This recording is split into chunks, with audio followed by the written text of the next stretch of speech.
இதுக்கு என்ன காரணம்? மூல காரணமே நீங்க தான்.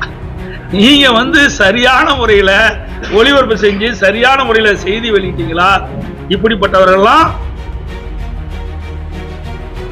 என்னென்ன அறிவிப்புகள் நிறைவேற்றும் என்று நாங்க அறிவிச்சோம். அத அறிவிப்பை பார்த்து பயந்து இப்பொழுதுதான் ஒரு விசித்திரமா ஒரு அறிவிப்பை வெளியிட்டிருக்காரு. அனைத்துக்கும் பொதுவான கோடைக்காலம் அவர் குறிப்பிட்டவங்களுக்கு தான் கொடுக்குறாரு. கோடைக்கால சிறப்பு தொகை அனைவருக்கும் வழங்கத்தை நீங்க வலியுறுத்துறீங்களா சார்? அவருக்கு ஏதோ ஒரு காரணத்தை சொல்றாரு. நீங்க அதுல போய் உள்ள போது கேட்கறீங்களா? எனக்கு அதெல்லாம் சொல்லிட்டேன்.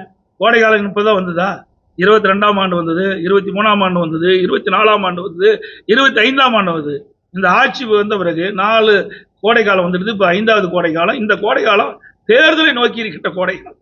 அதனாலதான் இந்த காரணத்தை சொல்லி அவளது அறிவிப்பு கொடுத்துருக்காரு. பாராளுமன்றத்தில் பெண் காங்கிரஸ் எம்பிகள் நடந்து கொண்ட விதத்தை பற்றி சார், அது முழுமையா எனக்கு தெரியாது. படத்தை பார்த்தா நான் பார்க்க அங்க நடந்த நிகழ்வுகள் இன்னும் தெரியாது. ஆனா அப்படிப்பட்ட ஒரு சம்பவம் நடந்திருந்தா அது தவறு. ஒரு நாட்டினுடைய பிரைம் மினிஸ்டர், இந்த நாட்டை காக்கக்கூடியவர், அவர் சொல்லுகின்ற பதில் அனைத்து கிட்டத்தட்ட 140 கோடி மக்கள் எதிர்பார்த்துட்டு இருக்கிறாங்க. அதை போய் முடக்குவது எந்த விதத்துல சரியா இருக்கு? அவருடைய சுயநலத்திற்காக அவர் சொல்லுகின்ற கருத்து இன்றைக்கு அவையிலே பதிவு செய்யாத காரணத்தினால ஊடகத்திலையும் பத்திரிகையில வெளியில் வரல. நாட்டு மக்களுக்கு என்ன அவர் பதில் சொல்வார் என்று எதிர்பார்த்துட்டு இருந்தாங்க. அதை இவர்களால் கெடுக்கப்பட்டு விட்டது. பத்திரிகையாளர்களுக்கு இந்த ஆட்சியில எந்த ஒரு செய்தியை சேகரிக்க போனாலும் அதனால நிறைய த்ரெட்டிங் வருது. அதை நீங்க எப்படி பாக்குறீங்க? இதுக்கு என்ன காரணம்? மூல காரணமே நீங்க தான். நீங்க சரியான முறையில ஒளிபரப்பு செஞ்சு சரியான முறையில செய்தி வெளியிட்டீங்களா?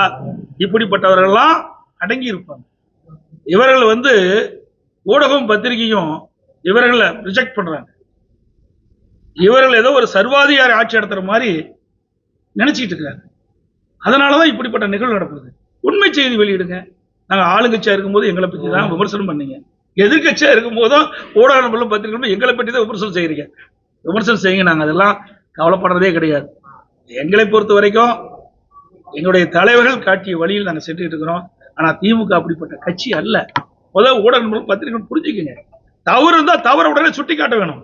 நேற்றைய தினம் நினைக்கிறேன் எங்களுடைய முன்னாள் அமைச்சர் எனக்கு நேரடியாக களத்துல போய் கனிம வேலை கொள்ளைய பாக்குற எல்லா ஊடகத்திலும் திருப்பி காட்டுங்க. அப்பதான் அவர்கள் பயப்படுவாங்க. செய்கின்ற ஊழல் மக்களுக்கு தெரிவிக்க வேணும். அந்த கடமை ஊடகத்துக்கு பத்திரிகை இருக்குது. அப்படி காட்டுகின்ற பொழுதுதான் அவர்கள் பயப்படுவாங்க. இல்லை என்றால் அதில் அடிக்கின்ற கொள்ளையை வைத்து, அதில் செய்கின்ற ஊழல் மூலமாக வருகின்ற பணத்தை வைத்து இன்றைக்கு இப்படி அடக்குமுறைகள்லாம் இன்றைக்கு செஞ்சுட்டு இருக்கிறாங்க. இன்னைக்கு பத்திரிகையாளர் அடிக்கிறது, போய் பத்திரிகையாளர் படம் பிடிக்க போனா அவர் கேமரா கொடுக்கறது, கேமரா உடைக்கிறது, பத்திரிகையாளர் தாக்குவது, இதெல்லாம் என்ன காரணம்? ஆக இவர்கள் சுதந்திரமாக கொள்ளையடித்துக் கொண்டிருக்கின்ற காரணத்தினால அவளை தடுக்க போனா இப்படிப்பட்ட நிகழ்வு நடக்குது.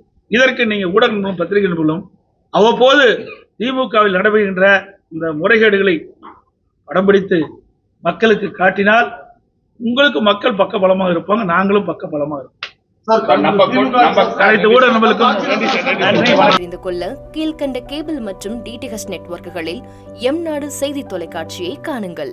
பாதகம் செய்பவரை கண்டால் நாம் பயம் கொள்ளலாகாது பாப்பா. மோதி மிதித்து விடு பாப்பா, அவர் முகத்தில் உமிழ்ந்து விடு பாப்பா. அண்மை செய்திகளை உடனுக்குடன் தெரிந்து கொள்ள இணைந்திருங்கள் எம்நாடு தொலைக்காட்சியுடன்.